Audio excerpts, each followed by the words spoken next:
It's the Brad and John Show. Brad and John Show for Tuesday. So happy it's Tuesday, John. August 26th. That's right. You taught me that, Brad. That's 2025. Okay, first off, before we get into this, can I ask you a quick favor? Yeah, please do, Brad. You have your iPhone handy? I do. I have it in my hot little hands. Go on to westplextalk.com and see if the website loads correctly. Because here's what's happened. Info dude Mike Otten sent me a screenshot of the website, and everything's all messed up on his phone, but on my phone and a couple other people I asked, it loads fine. There's no overlapping of content or anything like that. Do you have it up yet? Yeah, I am loading it right now, and it looks exactly. It looks good to me, Brad, on my phone. Interesting. Okay. Maybe Info Dude needs a new phone or something like that. But if you know, I mean, you're a web guy too. You know, sometimes when you do things, they look good on a desktop, but on a laptop, or excuse me, not a laptop, but on a smartphone or on a tablet, the spacing gets funky and things overlap and stuff get like it. that. Yeah, and maybe I'm sure Mike's tried reloading, but it looks fine on mine. Okay, that's all I need to know. Okay, we get into what are we doing now, John? It's time for Brad's number 2. Oh, no, wait. It's time for Brad's top 3. How does it go, Brad? How does it go? Play it for me. I'm playing it right now. And the ladies are going to say it one more time. It's time for Brad's top It is time for Brad's Top 3. And we start off with... It's number 3. Okay, speaking of, I sort of foreshadowed this in the previous Top 3 with John in the A block. The story on STLPR is... First off, can you pronounce this guy's name? His first name is Lutz. That's a warning sign already. L-U-T-Z. His last name is... Oh, yeah. I don't know how to pronounce the soccer coach's name. You spell it P-F-A-N-N-E-E-N-S-T-I-E-L. I'll take a guess at the P is silent. Pfannenstiel? Lutz? Yeah, let's go with Pfannenstiel. I like that, Brad. That's better than anything I would have come up with. The title is Lutz Stannenfield is out at St. Louis City SC's sporting director. Okay, here's my problem with the whole soccer thing. I don't want European crap to infiltrate the St. Louis area because of the fact that he's the sporting director. Okay, is there a sporting director that works at the St. Louis Cardinals, John? I don't think so, Brad. Is there a sporting director that works at the St. Louis Blues? I don't think so. When we had the Rams in St. Louis, was there a sporting director? I don't think they would dare call it sporting. And when we had, going way back, when we had the football Cardinals in St. Louis, was there a sporting director? Not at all. Bill Bidwell would stand for it. What the hell is a sporting director? And first off, and second off, we have people who run our sports teams, with, except for the new Cardinals guy who has a weird name, like Whitey Herzog, who has like that American name. His last name is German, Whitey, but he's the gerbil. Whitey. And we had Red Shandings, who was the, yes, the standout. A good German man. Right, I said the gerbil. That was actually Don Zimmer, but I meant the white rat. Right. Yeah. And we had John Lamping, who ran the Cardinals. Things like that. I mean, not people. Lutz Pfannenstiel or whatever his name is. I have to tell you, the thing that sort of drives me nuts about the St. Louis soccer team is St. Louis City. I've given you my input on that. It's like, okay, the people in the county can't go. The people over in Illinois are out. Like, at least when you say St. Louis Cardinals, it's sort of all-inclusive of the St. Louis area. But when you call it St. Louis City, that would be like naming the soccer team the Wellston team, okay? Only people from Wellston can go. And the Wellston people just love soccer. I don't understand this whole, well, it's soccer. We got to make it just like the European version of soccer. First off, they don't call it soccer in Europe. They call it football. So why don't we just call it the St. Louis football team, right? Instead of St. Louis City. Yeah, the Wellston football team. You're right, Brad.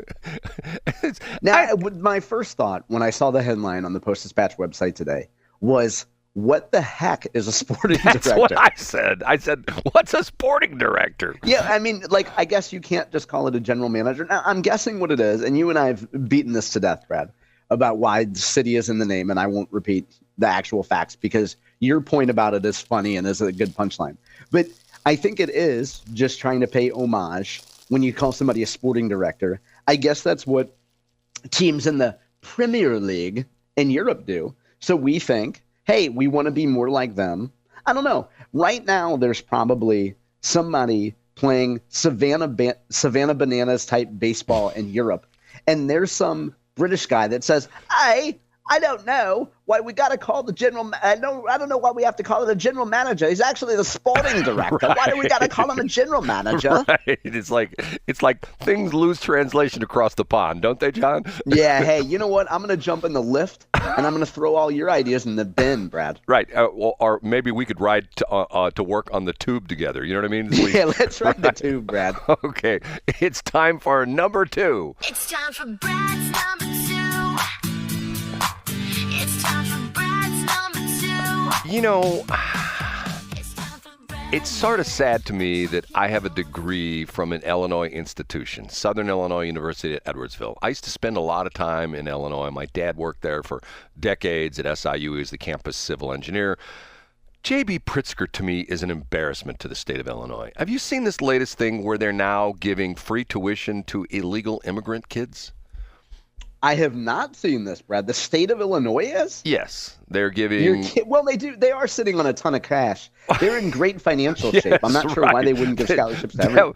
That would be like, the neighbors down the street who are about ready to have their house foreclosed on, and they're not doing well, and they decide they're going to put a swimming pool in the backyard. It's like, okay, let me think about this for a minute. You're about ready to get your house foreclosed on, and you're talking about putting a swimming pool in the backyard? Don't you know that you're in financial deep water? Pardon the pun. Yes, that's the story. The story is Illinois J.B. Pritzker is going to essentially, give illegal immigrants, kids, free tuition to college institutions in the state of Illinois. The interesting thing about this is, don't you think there are a lot of Illinois born and raised kids who their parents may not, have the kind of cash, and maybe they don't want to, put their family into debt or put themselves in the debt, who would like to have free tuition to the Illinois state institutions? Why do you have to be an illegal citizen or a non-citizen of a state to get all the special treatment? Sometimes I think I should jump in my car, drive down to Texas, cross the border, and then come back and say, me no speak no English. You could get a free phone, a debit card, all those things. Right, I get all the things. I don't get it. I just don't understand this. And not only that, there's an interesting, I can talk like this because, once again, I graduated from high school at 162. 2 years later, I weighed 310. I used to be a big, fat guy. Are you going to make a fat guy joke about Pritzker? Hey, one of my favorite stories recently in the Babylon Bee. Remember the dude who turned out he worked for the Department of Justice? And he threw a sandwich. And what did J.B. Pritzker say, according to the story? He tried to get into the police department and work in D.C. so people would throw sandwiches at him, which I think is a funny story. Okay, we ready for number 1, John? Oh, yeah, Brad's big finish. Okay, number 1. And now, big finish, Brad's number 1. This was sent to me by one of our listeners yesterday, and I found it absolutely, positively fascinating. While the people of St. Charles have their panties in a bind over the proposed new data center that's supposed to be put in off of 370, and keep in mind, they withdrew, whoever the mystery people are trying to put it in there, they withdrew the thing, and the rule is that if the city council would have shot it down, they couldn't have brought it back for a year. Now there are people saying the city council needs to put a rule in that even though they withdrew it, they can't bring it back for a year. Okay, do you know what's going on in Louisiana, John? No, what's going on down there? It's the largest construction project in the state or in the entire country. The largest project in the entire country. Meta, who is AKA, that's our buddy, Mr. Mark Zuckerberg. Mr. Yeah, Zuckerberg. Facebook and Instagram. They're spending $10 billion in Louisiana to build the home of his wildest AI aspirations. It's going to be a huge data center, and it's going to be on, you ready for this? 2,000 acres. 2,000 acres. And the interesting thing is they're going to produce their own electricity with, and we talked about this is where the tie-in to your top three, with gas turbine engines. They're going to have Ooh, gas. I love it, Brad. They're not going to rely on solar or wind power. No, they're using natural gas. Love it. Straight from the earth, Brad. It's in Richland Parish, once a floodplain, tangled with meandering bayous and wild cannebrake. I don't know what that is. C-A-N-E. Ooh, I don't know either. That's a bayou, though. C-A-N-E-K. Is that canebrake? Where black bears still wander, and a quarter of the 20,000 residents live below the poverty line. So there's only 20,000 people live in this entire parish, and they're building this. It's the sixth largest company in the world. That's Meta. And in December, construction began on Meta's biggest yet data center, $10 billion complex, 9 buildings, housing bank upon bank of servers. It will take up to 4 million square feet, an area larger than Disneyland. Meta chairman and CEO Mark Zuckerberg isn't stopping there. He dubbed the project, quote, Hyperion in July, a data center, quote, supercluster that eventually could use the energy equivalent to 4 million homes and become the world's biggest data center. Now, what do you think the residents of St. Charles would say if Mark Zuckerberg says, we're going to put in a second Hyperion and we're going to take 2,000 acres in St. Charles and we're going to build this super data center? Do you think they would do you think the paramedics would have to be standing by with the paddles saying, oh my God, that guy's having a heart attack, get him quick, put the paddles on him, clear? I think one of your favorite groups, CAVE, Citizens Against Virtually Everything, would just say NIMBY, not in my backyard, and Now, I think they would oppose it.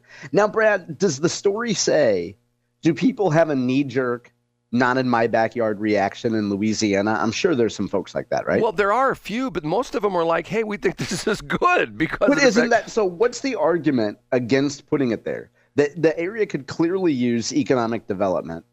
Is it just people that haven't wet their beak enough No. and are going to complain until they get some money? It's not necessarily an argument. They're just saying, okay, this is sort of interesting. You picked us out of all the places this could go, and once again, they're using an area that has not been developed because of environmental problems with, the fact that it was, I guess they're bringing up out of the floodplain because, you see like a lot of areas in Louisiana. I mean, like, I think isn't the city of New Orleans below sea level? Isn't that what this I think it is. I think that's one of its shticks, yeah. Right. So they're doing the same thing. And I'm thinking to myself, how in the world did they get this past the EPA? And second off, I thought to myself, can you imagine what would happen if Mark Zuckerberg decided to build this in California?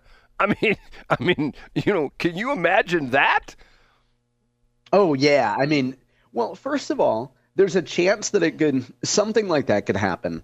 Because it would cost him a lot, though, because he would have to, if they used any natural gas, they would have to incorporate a ton of solar. The right people would have to get paid off to shut up. You know what I'm saying? Oh, yeah. Like you would have to include a symbolic amount of solar so that those companies could say, see, we're part of it, too. There's talking about the California thing. I saw this video last night. You know who Adam Carolla is, right? Of course, yeah. Okay. There's a funny video, and if you know his background, he actually worked as a carpenter.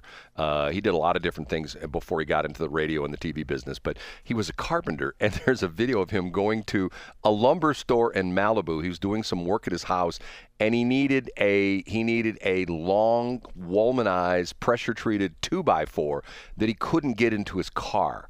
And he asked the lumber store if they could cut the 2x4 in half.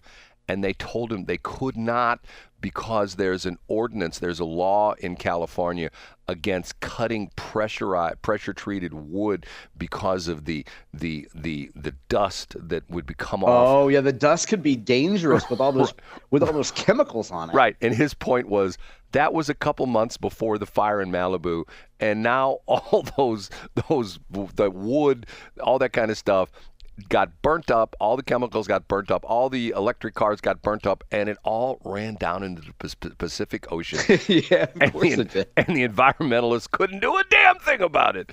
So, I mean, sometimes you hear these stories, you go like, no, that can't be true. They refused to cut a 2x4 because of the fact it was pressure treated and has chemicals in it, and the sawdust would go into the atmosphere.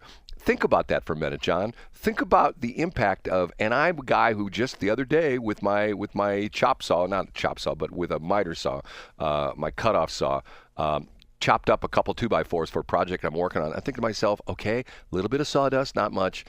Can you imagine like one 2x4, the impact that would have on the environment, John? Yeah, it would have a significant impact. It's the kind of thing where you would have gone over to the miter saw at Home Depot and cut it yourself when they weren't looking. And they got into trouble. Now, But you've been in trouble before at those home improvement stores because you'll find a good-looking lady and you'll ask her if she's ever seen some pressurized wood.